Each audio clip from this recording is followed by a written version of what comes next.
This Pastor Jones, who's trying to show solidarity with, victims of 911, seemed to misunderstood the whole issue. Perhaps if he had started it on the first anniversary or immediately after the incident, it might have, gotten some support. However, I think that living in Florida, I lived in Florida at the time, and the terrorists lived in Florida and operated with impunity. It seems as if they were talking things like, we just need to know how to take off, we don't need to know how to land, and so on. And the smart boys in the Florida law enforcement area didn't even pick it up. I think, was it intentional? I don't know. But it seems to me that what might be a little more just is if he were to advocate try a Bush day.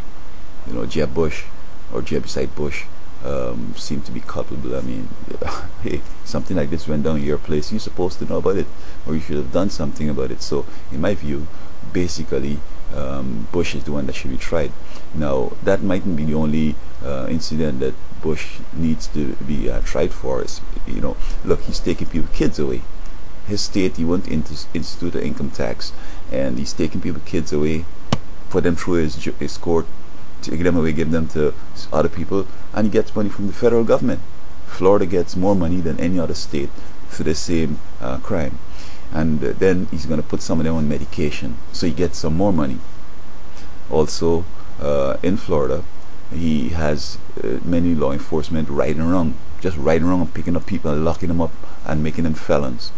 As I said, what would happen is that you're just innocently walking on the road, or you're doing something, and a guy will ride up and say, man, listen, man, I want you to help me to get me a prostitute and help me to get something to smoke, and I'm going to pay you for that, bro. Come, let's go, man. Take you in this vehicle, you pick up some girl, you pick up the pusher, and then you pull out the gun and arrest all three of you and give you felonies.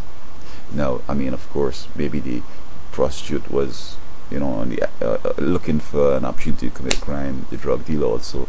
But this guy, who might have been just poor and going on the road and be entrapped in this way, the whole situation seems to be rigged with ill and evil. See, it's not what the Supreme Court of the United States might say or what the court in Florida might say. It's what God in heaven says. And when what God sees and what happens in the court coincide, then it's beautiful. But otherwise than that, it's just adding on to the state's guilt and the state's slate of crime. And then eventually, God is going to say, I had enough of this, and, just take his interest in his hand off of it. And, you might have things like oil spills, and you might have things like earthquakes and hurricanes. So I think that it would be more appropriate to try Bush than burn in the Koran.